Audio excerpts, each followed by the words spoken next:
Hi, everyone. My name is Kiefer. For those of you who don't know me, I'm from Article Asylum, a moderately defunct website that we're actually hoping to bring back this year. This is our first foray, I believe, of the new year, trying to get back into comics, films, television shows, and etc. So if you like what you hear today, please like the video, comment on it, tell us your thoughts, and look forward to more content from us. So, all right, I promised people on my Facebook feed that I would do at least a video or some sort of essay on Glass after seeing the M. Night Shyamalan movie marathon this last weekend at the Alamo Draft House. Shout out to Alamo. That was a great event. I really enjoyed it. The $10 food vouchers were a really, really good idea. I ended up spending like a total of $4 for a pretty nice meal, hamburger, fries, water. So, congrats. Thanks to y'all. That was awesome. I didn't think it was actually going to come to Raleigh for a while. So, I'm really grateful that a friend on Twitter actually hipped me to the fact that there were tickets after I spent all of the week before trying to find tickets, but finding out over and over again that apparently there were no showtimes scheduled for Raleigh. I was wrong about that. Thank you to my friend on Twitter. And yeah, let's get right into it. Okay. So I think the first thing that I should do in talking about Glass is actually talk about the first film in the trilogy and how it really affected me. When people ask me what I believe the best comic book or superhero movie is, I actually have a four-headed monster that I present to them. I believe there are four great movies that really kind of showcase what comic book movies can do and why I love them so much. I'll put them on a spectrum. The first one is Watchmen. The second one is Spider-Man 1. The third one is The Dark Knight. And the last one is Unbreakable, a movie that I think is not only one of the greatest superhero or comic book movies of all time, but is possibly one of the best movies made in the last 20 to 30 years. I think Unbreakable affected me so much because I've always kind of had this inchoate idea of what comic book and superhero movies were. I was never able to put them into words. I was never able to adequately express my thoughts on what the genre could be until I saw that movie and I heard Samuel L. Jackson and Mr. Glass, as Mr. Glass, talk about how comic book movies or comic books were this kind of description of experiences that other people in other times had, but had been sort of punched up for more commercial appeal. And that kind of made sense to me. This idea of legends eventually becoming heroes resonated so deeply within my heart that I began to look at all comic book movies and all comic books in general as as the conclusion to legends and ideas that had been held for hundreds of years before. And in fact, we have some proof that is true, at least in the sense of heroes like Superman, who was just an amalgam of different types of archetypes and tropes that had existed in history and in literature before, but dressed up in a costume and then marketed with increasingly advanced power sets. Okay, so that's what Unbreakable meant to me. When I think of a great comic book movie or a great superhero movie, Unbreakable is one of those movies that I point to and say that's it. That's what perfection looks like. Okay, so the marathon, how was it? To be brief, it was great. As I said earlier, didn't think I'd be able to go. Turned out well. I had some friends with me. I enjoyed every second of it. They said that the marathon would be 7 hours. Turned out it was, but I never got bored. I wasn't sleepy, and it never felt like I'd spent a third of the day in a movie theater. I was sitting in the front row. That's how engrossed I was in the process. The second movie in the trilogy is also great. Perhaps not one of the best movies of the superhero genre, but still very enjoyable, not just for James McAvoy's performance. As you can see, I'm talking about Split. Split was a great movie. It was very, very well shot. I was shocked on my third and fourth viewing to see just how beautiful of a film it was. It's probably one of the best looking, grounded superhero movies that I've seen in a long time. Unbreakable, don't get me twisted. I really, really enjoyed the way Unbreakable looks. There are a lot of iconic shots, a lot of really well choreographed shots in that film, and I love them all. But I think Split might be even better looking than Unbreakable. So I really enjoyed that part. I really enjoyed the story of how the Broken become the most evolved.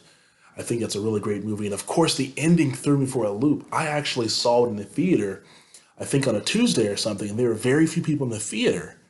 And I think out of maybe 10 people in the entire audience, I was the only person to look up and think, oh my goodness, if David Dunn is in Split, that means there's an entire universe out there of people possibly like David Dunn, like Kevin Wendell Crumb, who end up as superheroes or villains. And that's incredibly exciting. And then, of course, the third movie, Glass, was announced, and I completely lost my mind. All right, so all of the prolegomena out of the way, what are some overall thoughts that I had about the movie? First of all, the Rotten Tomatoes score, I think it's somewhere around 39 or 40, is completely bonkers. Look, I'm not here to be one of those anti critic populists who tell you that, oh, critics are just idiots and they're evil, they don't know what they're talking about. I sort of understand some of the critical consensus around this movie, but I'm here to tell you the critics are mistaken. This movie should not be anywhere near 39% of Rotten Tomatoes. I don't understand why that is. I've read some of the top reviews, haven't seen the movie for myself, and I think that it's just a completely egregious score. I think this movie should be somewhere in the 65 to 75% range on Rotten Tomatoes because it isn't a perfect film, but there's a lot to love in this film, and I think the film's positives far outweigh its flaws. How's the story? The story is good. There are some parts that I didn't agree with, some parts that I really, really enjoyed, and some parts that I have to go back and rewatch, particularly after the movie comes out. Oh, by the way, this is a massive point that I should have made earlier, but there are no spoilers in this review whatsoever. I may do some spoiler talk later on this week after the movie comes out. As I'm recording it, this is the 15th, and we still have, I think, 2 more days until it comes out in theaters all across America. So maybe after the 17th or 18th, I'll come out with some spoiler talk. But until then, no spoilers. The story was good. We get to see the characters again, David Dunn, Kevin Wendell Crumb, Casey Cook, Mr. Glass. I call him that for a reason. I think that's the entirety of who Samuel L. Jackson's character is. I think Mr. Glass defines who he is personally and heroically, or perhaps I should use the word villain instead of heroic, but I digress. M. Night Shyamalan has a love for comic book culture, and I think it really shows. I think M. Night is totally engrossed in this comic book and superhero world, and this is his labor of love. 3 movies about what being in the comic book world really means as an artist and as a human being. I think that's amazing, and I fully support that, and makes the movie great. The twists in the movie, again, no spoilers. I won't even mention the characters' names because that would probably give you a spoiler. Although, if you're a particularly astute trailer watcher, you probably understand where the twists are coming and who they're going to involve. But that's all I'm going to say. But they were really fun. I enjoyed that. They absolutely didn't take me out of the movie at all. I thought I knew what the spoilers were. I was right on some, wrong on others, but they all worked really well and they added to this comic book atmosphere of the movie. So I thoroughly enjoyed that. Okay, what were some negatives that I had about the film? I think the movie sometimes shows its budget. I think Unbreakable had a $75 million budget, and Split had 10, and Glass had 20. So while Glass isn't a particularly low budget film, there are some moments in there that make you think, okay, maybe with an extra 20 or $30 million, they could have done this shot a little bit better. Some parts of the movie, particularly the beginning, feel perfunctory. There are things that simply have to happen in order to get everyone into a situation that M. Night really wants to portray. And I think that's probably one of the film's weaker elements, that idea of things seeming to be mechanical. They're just there to move from point A to point B to point C. And even though those moments do work, you can almost see the hand and the foot that are pushing the story along. Um, this isn't a spoiler, but I would like more time with David Dunn's character. Um, I think that story in particular is so interesting, and while I love how fleshed out it was in Unbreakable, I would have liked to see a little bit more of the trajectory of the character over the last 20 years. And in the beginning, especially, the movie feels a little bit more like Split 2 than a true Unbreakable sequel. And that isn't necessarily a criticism, that's just a negative feeling that I had about the movie as I was watching it. Okay, then, those are my negatives. What are the positives? I don't want to spend too much time on negatives because I think that other people will probably do that, and I think they're wrong to focus on that. I think there are far more positives than negatives in this movie, and I think we should be bringing those positive things out for discussion more than focusing on a few negative issues. So, positives.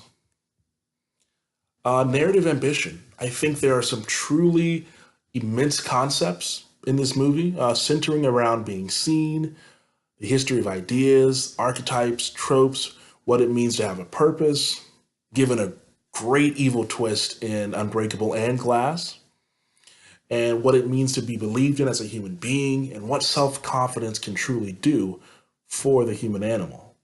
I think those are great original themes, honestly. And the way that M. Night Shyamalan interacts with all of these ideas shows him to be a genius and an auteur.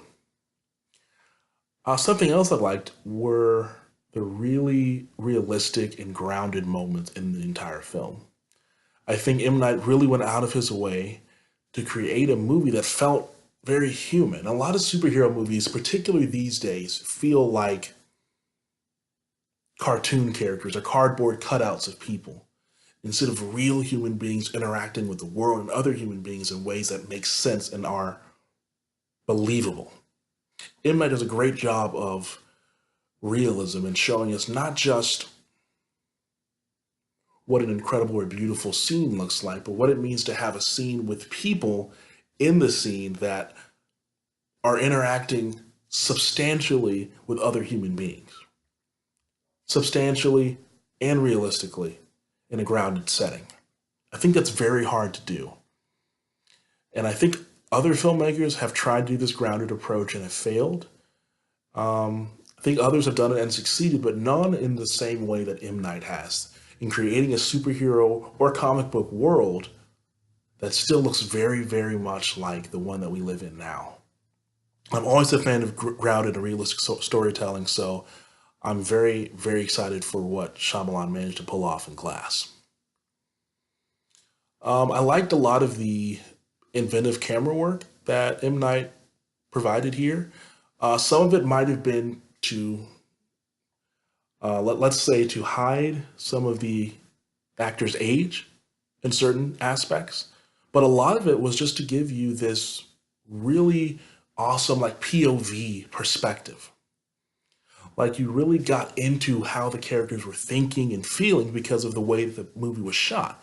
There's also shots that heighten the horror, that show anticipation, that hide things but illuminate other things. I think that's a really great aspect of this movie.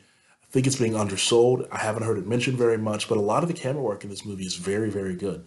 So shout out to all the cinematographers and the directors of photography. They were amazing and they deserve a lot of respect. The costume work was awesome as well. There's the iconic image of Mr. Glass in his full comic book supervillain regalia. There's James McAvoy's Kevin Wendell Crumb in his beast attire with his muscles rippling and the physicality of his role really just bursting out.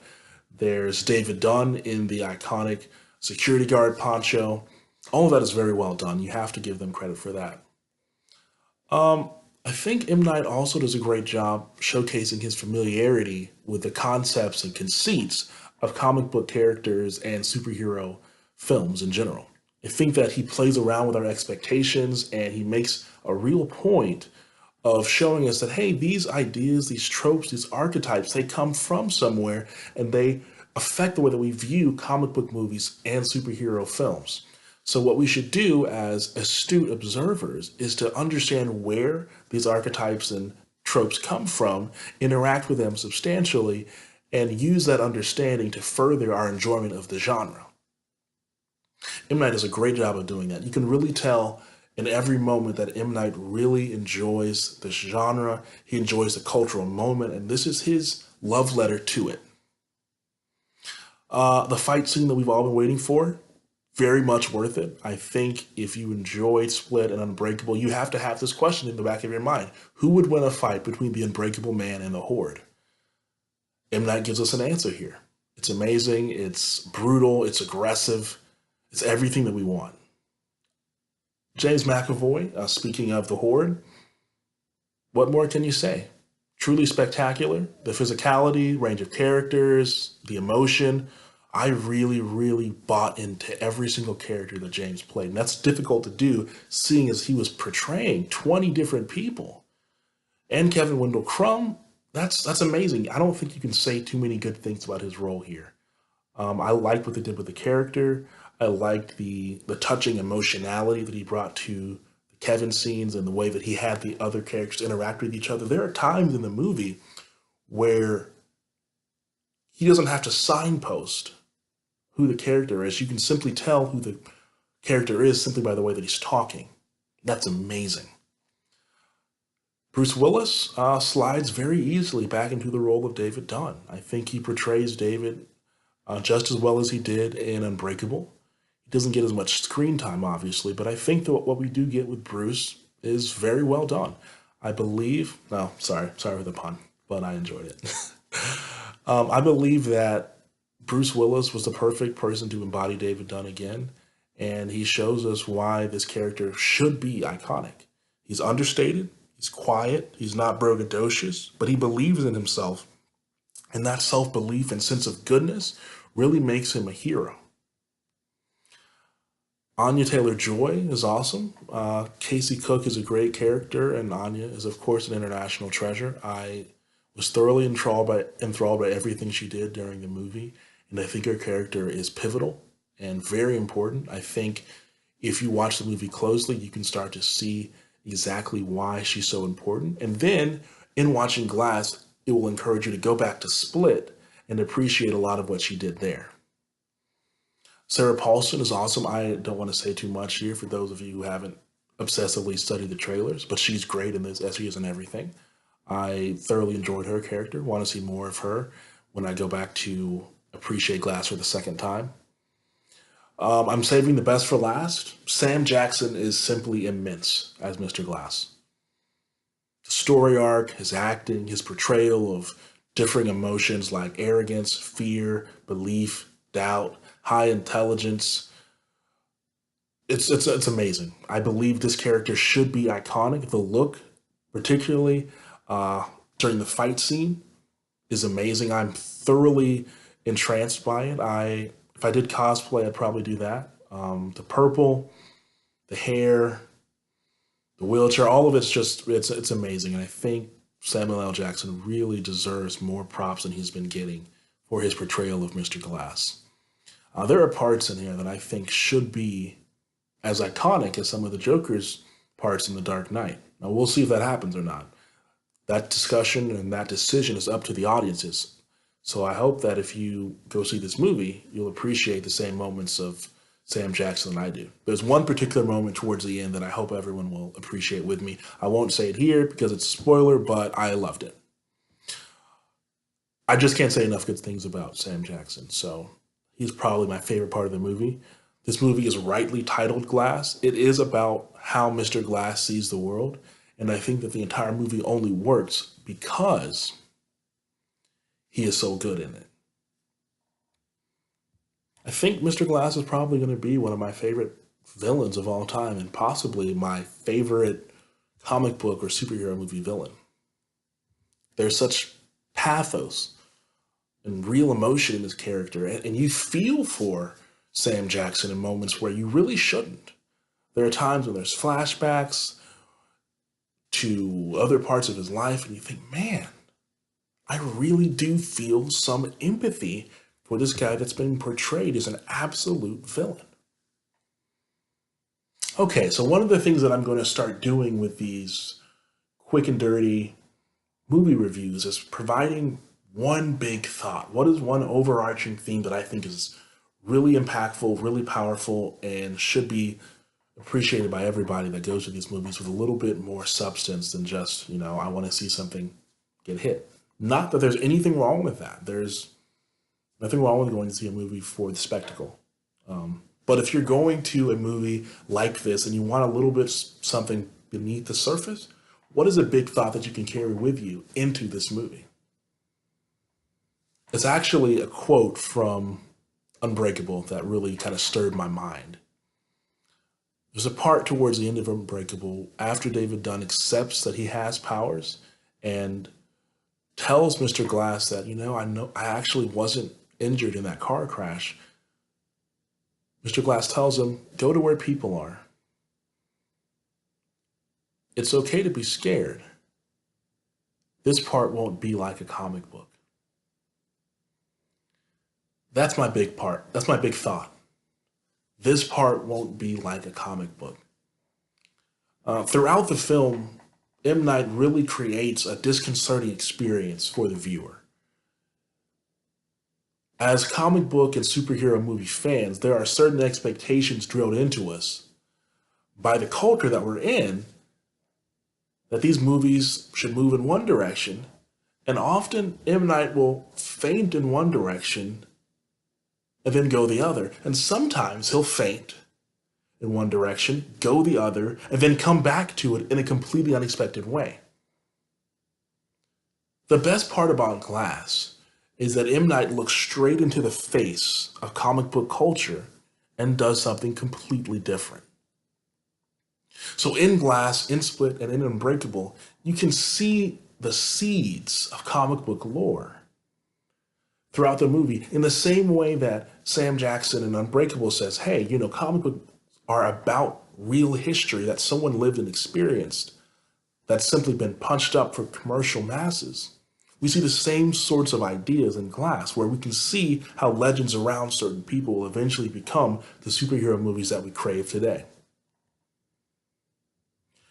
The comic book lore here is there. It's there, but it's undersold, buttoned down, beneath the surface, but present enough that a discerning fan will see just how these legends are formed and how they become larger than life stories in little boxes sold to kids named Jeb. But not if Mr. Glass has anything to do about it. I've got to say this. I had this really disconcerting experience watching the film. There are moments where I felt the comic book film nerd in me really want this to happen, and then something else completely different happened, and I felt almost a little disappointed. I was like, well, why won't you do it this way? Or why don't we get this type of event here? Why do we have to, no spoilers, why do we have to go to point B instead of point Z? I realized then that M. Night was trying to do something really valuable. He was trying to help change my palette. There's nothing wrong with massive spectacle. One of my favorite superhero movies of all time is Man of Steel, where there are massive set pieces, incredible amounts of CGI budgets, and I love every instant of it, every instance of it. But here, M. Night tells us that we can have personal, archetypal, and epic stories about the very personal, very limited interactions of people. And to appreciate that, in my opinion, you have to subconsciously and consciously adjust your thinking to appreciate what's happening in front of you. This is the genius of M. Night Shyamalan's Unbreakable, Split, Glass trilogy. But it took me some time to realize that. So I made a decision about 30 to 45 minutes into the movie, because I was feeling myself start to pull away. I was starting to feel, oh no, this is a disappointment. I don't want it this way. I want something else to happen. Every time I felt that, I started to think to myself, this is M. Night's actual point. The way that I want everything to be ramped up to 11, the way I want everything to have a CGI budget of $50 million, that's an okay way to tell a movie. That's perfectly legitimate to tell a story. But these types of stories are just as impactful and just as epic. M. Night is taking the camera, pointing at these stories and saying, hey, listen, these stories are valuable too. They matter. The Beast, Mr. Glass, the unbreakable man, in this triangle of conflict. The cosmos doesn't have to be in danger for these stories to matter. We don't need a blue beam to the sky. What's happening here in this small circle of Earth? It's kind of important too. I find a lot of value in something a writer named C.S. Lewis called queer dreams. What are queer dreams? They are basically different cultures' representations of overarching human themes and stories relating to what being a human being means. Now, he talked about it in terms of religion, but I think it also applies to the history of ideas, legends, and tropes that Mr. Glass argues comic book movies are actually formed upon. So, our desire for spectacle, our mania for spectacle, is merely a pictorial representation of just how titanic a clash of ideas and archetypes actually is. The things colliding in the boss fights of Glass are just as big a deal as any other $100 million blockbuster. We just have to make our eyes see it that way.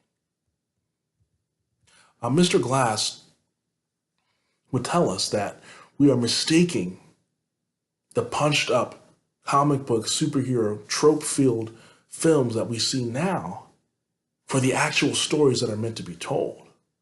The actual stories themselves contain the seeds for these massive blockbuster hits, but are not being represented necessarily as truthfully as they would have been in times immemorial. Okay, none of this is to say that there is no spectacle here. There is definitely spectacle in Glass. The spectacle is worth it. It's worth your $10 just by itself. But it isn't the same type of spectacle that we've become accustomed to. So you have to adjust your expectations accordingly. Because there are multiple definitions of what epic means. Epic doesn't have to be $100 million. It can be a showdown between three archetypal heroes and villain. Okay. So what is my grade going to be? I'll probably put a marker in here to tell you exactly where this is in case you want to skip straight to it and don't want to hear what I have to say about it. But what is my final grade? I'm going to do a letter grade and a grade out of 5 stars. For the letter grade, I'm going to go with a B+. I don't think it is quite as profound as Unbreakable. I don't think it is quite as well shot in some places as Split, but I do believe Glass is a very good conclusion to the trilogy and stands up quite well with them when watched together. Of course, I believe Glass works as a separate movie. I enjoyed that part of it too, but I think that as a member of the trilogy, it really does elevate its stock. So my letter grade is B+, and out of 5 stars, I think I'll go with 4 because I do believe this is a superior movie. It isn't merely an average superhero movie. There is some substance to it that I think I'll have to watch again to fully appreciate. And I think that's where I stand with the movie. B+, 4 out of 5 stars. Very, very worthy. I will encourage you to watch it. So let's talk a little bit more about critical reviews and perhaps why some of them are as harsh as they are. I think in talking about a conclusion to a trilogy that started 20 years ago, we have to choose between disappointment or appreciation. That is an actual decision that we have to come to grips with. Will we allow ourselves to be disappointed that Glass isn't unbreakable? Or will we allow ourselves to appreciate what Glass is as a movie in and of itself and as a conclusion to the trilogy? Unbreakable is the masterwork of an auteur's career. Now, very few directors match that greatest effort repeatedly. I think it is unfair to expect every Spielberg to be Jurassic Park or Saving Private Ryan. It doesn't work that way. And I'm not saying here, now hear me closely, I'm not saying that Glass is so inferior that it is unfair to compare the two movies or compare this movie to other works of his, but I do think it is unfair to improperly denigrate this movie because it isn't Unbreakable. It's not Unbreakable. I'll just come out and say it. But it is Glass. It is a very good comic book movie that requires multiple viewings to fully appreciate. Because there were things that were happening on screen that I kind of registered in the back of my mind as important, but wasn't able to fully think on because other things were happening and I was excited and there was other people around that were also engaging with the movies in the same way that I was. So I didn't get a chance to really bring those things out for discussion in my own mind. I'm going to go back again this weekend. I'm going to see it again and I'll have some more thoughts. But yeah, I realized that there's a depth here that allows us to actually engage in multiple viewings for a purpose. What I'm asking you to do here is two things. What I'm asking you to do here is to do basically this. A, judge Glass on its own merits. That is to say, don't hold up Unbreakable here and Glass here and say, well, if Unbreakable is one of the best of all time, then Glass should be as well. I don't think that's fair. I think we should instead view Glass as its own movie, its own performances, of course directed by the same director, but there are other things to consider as well. What it has to do, what it has to conclude, what it has to start, as opposed to what could have been a standalone movie. The second thing actually sounds kind of contradictory, but actually isn't. I'm asking you to appreciate the movie as the concluding piece of a trilogy and understand that there are certain things that that must do that a first movie doesn't have to. I think when viewed in the totality of the Unbreakable universe, Glass moves itself up from a simple B to a B plus, from a 3.5 stars to a 4 star, because it really takes those threads that we saw in Unbreakable and Split and puts them together in a way that makes sense. Let me say a few words about the ending. I found the ending satisfying and really emotional. I didn't think that I would be as emotional at the end of Glass as I was. I had feelings of emotion in Unbreakable. Unbreakable is heartbreaking in places. It's soul stirring in others. The ending of Split was incredibly emotional. I sympathize with both the supposed villain and the victim, as I was supposed to, I believe. But Glass just took that to an entirely different level. The ideas of being represented, of being seen, of being believed, of having belief in oneself, those things really got to me in the theater. And even though I appreciated them then in the theater, I didn't know that I'd still be thinking about them multiple days later. I still have those ideas in my head now. And that to me is the sign of a good movie. I'm thinking about it even after the movie is over. Even though other people may not appreciate it the way I do, I still have those strong feelings of attachment. In a major way, I think Glass is sort of a picture of M. Night's profile as an auteur and a director.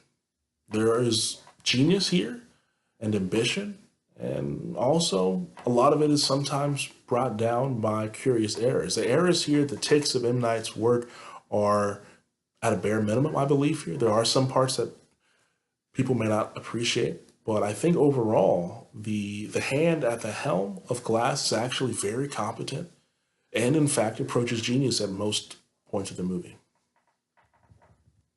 All right, so let's conclude this. This has probably gone on way too long, and I'll probably end up getting some grist for my writing mill out of it because there are so many things here that I wanted to touch on but didn't get a chance to. This is all first take too, so I don't have a chance to really dig into the depth of this movie the way that I probably should. All right, M. Night said it best at the Q&A before Glass started. Glass is an alternative to the superhero and comic book movies that we are seeing these days. I 100% agree. If you appreciate comic book movies and comic book culture the way that I do, I plead with you to see this movie because I think you'll enjoy it. The idea of watching how a legend becomes a comic book, how the seeds and tropes of the archetypes that we appreciate now are formed is something really impactful to me. And it's a love letter to the culture that I think we'd all do well to read. I think critics took a long time to appreciate Unbreakable. And I think the same thing is true of Glass. I believe Glass will, in time, be considered as one of the best of M. Night Shyamalan's career. Definitely top five. So if you liked Unbreakable, if you liked Split, if you're excited for this movie, I encourage you to see this movie as soon as it comes out. Don't let anybody spoil it for you. Rewatch the other movies if you can. That'll allow you to get those little bits and pieces and callbacks and story threads concluded. It's really fun. I encourage you to watch it. I think you'll have a great time at the movies. Please, if you enjoyed this video, if you like this kind of content, tell me about it. Like the video, subscribe to what we do later. Tell your friends. Thank you so much for watching this whole video. I appreciate that. I hope you go see Glass. I hope you see Split again. I hope you see Unbreakable again. Kiefer Wynn, signing out. Thank you so much.